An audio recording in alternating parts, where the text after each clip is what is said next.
वहीं लखीमपुर सान्हे के तमाम मुलजिमीन की गिरफ्तारी और ममलिकती वजीर दाखिला अजय मिश्रा की बर्खास्तगी के मुतालबे को लेकर कांग्रेस आज मुल्क भर में खामोश एहतजाज करेगी। तमाम रियासतों के राजभवन के बाहर कांग्रेस लीडरान और कारकुनान इकट्ठा होंगे। तमाम रियासती इकाइयों से कहा गया है कि वो इन प्रोग्रामों में सीनियर लीडरों, अरकान पार्लिमान, MLA और महकमों के सरबराहों की शिरकत को यकीनी बनाएं।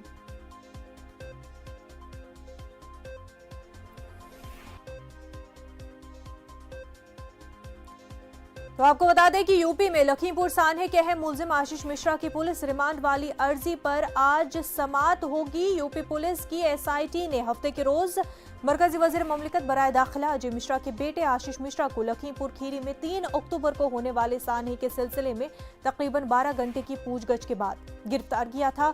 हमारे साथ इस वक्त हमारे नुमाइंदे राजीव जुड़ चुके हैं। राजीव, आज जो है रिमांड के हवाले से आशीष की, उस हवाले से समाअत होने जा रही है।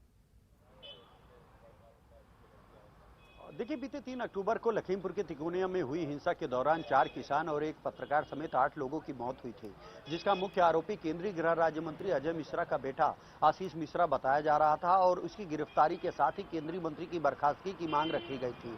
बीते शनिवार को केंद्रीय गृह राज्य मंत्री के बेटे आशीष मिश्रा को पूछताछ के लिए बुलाने के बाद करीब 12 घंटे की पूछताछ के बाद उसे गिरफ्तार कर जेल भेज दिया गया है। लेकिन अभी तक केंद्रीय गृह राज्य मंत्री को न तो हटाया गया है और न ही बर्खास्त किया गया है, जिसको लेकर कल जो किसान इस हिंसा में मारे गए थे उनके अंतिम अरदास का कार्यक्रम जहां आयोजित किया गया है, तो वहीं दूसरी ओर जो पूछताछ के दौरान आशीष मिश्रा था वो SIT टीम को सहयोग नहीं कर रहा था। जो भी सवाल उससे पूछे जा रहे थे वो लगातार पुलिस को गुमराह कर रहा था और यही कारण है कि अब SIT ने CJM कोर्ट में आशीष मिश्रा की 3 दिन की पुलिस कस्टडी रिमांड मांगी है, ताकि उससे तमाम वो सवालों के जवाब हासिल किए जा सके जो अभी भी पहेली बने हुए हैं। इस दौरान जो सबसे बड़ा सवाल है कि घटना स्थल के वक्त वो कहां था, वो इसका कोई पुख्ता सबूत नहीं दे पाया है कि वो वहां पर नहीं था। दूसरी ओर हमारे सूत्रों के मुताबिक आशीष मिश्रा उस थार गाड़ी में मौजूद था जिस थार गाड़ी से कुचलकर किसानों की मौत हुई और साथ ही साथ उसके पास एक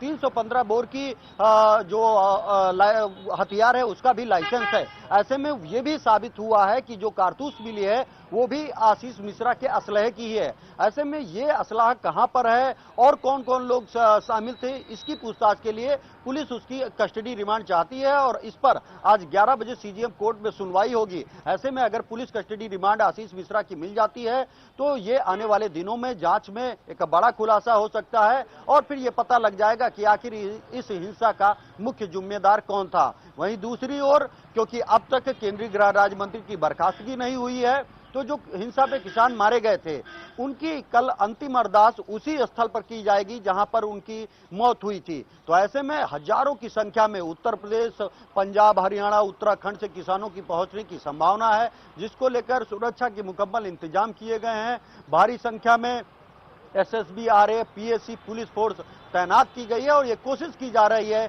कि इस अंतिम अरदास के कार्यक्रम को शांतिपूर्ण ढंग से संपन्न कराया जाए।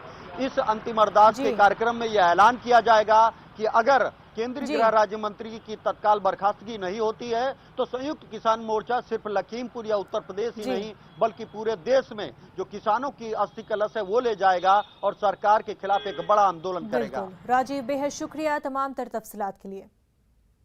वक्त हो गया एक छोटे से ब्रेक का, जल्द होंगे हाजिर।